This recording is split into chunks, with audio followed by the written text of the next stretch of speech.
નમસ્કાર 24 ન્યૂઝ ગુજરાતમાં આપનું સ્વાગત છે। અમે કવરેજ કરી રહ્યા છીએ રાજ્યભરના તાજા સમાચારો। સૌથી ઝડપી અપડેટ્સ માટે જોતા રહો 24 ન્યૂઝ। થરાદ શહેરમાં રામ મંદિરની બાજુમાં લાખો રૂપિયાના ખર્ચે બની રહેલા શોપિંગ કોમ્પ્લેક્સનું કામ હાલ ગંભીર બેદરકારી વચ્ચે ચાલી રહ્યું છે।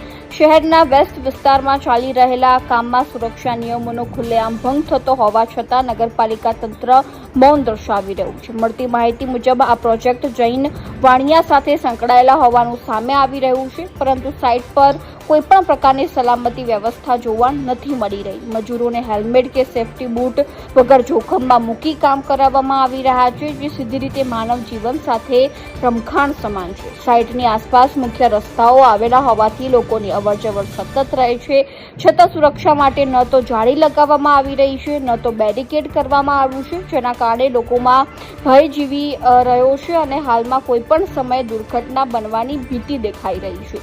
પરિસ્થિતિ એટલી ખરાબ છે કે સાઇટની બાજુમાં ખુલ્લા લાઇટના તાર પણ દેખાઈ રહ્યા છે, જે મોટું જોખમ ઊભું કરે છે, છતાં તંત્ર દ્વારા કોઈ તપાસ કે કાર્યવાહી નથી કરવામાં આવી રહી, જે સીધી રીતે બેદરકારી દર્શાવે છે। સ્થાનિકોમાં ભારે રોષ ફાટી નીકળ્યો અને લોકોનો સવાલ છે કે શું નગરપાલિકા કોઈ પણ મોટી દુર્ઘટના બનવાની રાહ જોઈ રહી છે?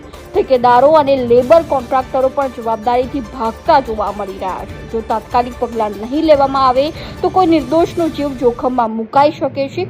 હવે જોવાનું એ રહ્યું કે તંત્ર જાગે છે કે પછી હંમેશાની જેમ ઘટના બન્યા પછી જ કાર્યવાહી કરશે। અહેવાલ રાણાભાઈ પારેગી, વાવ, થરાદ।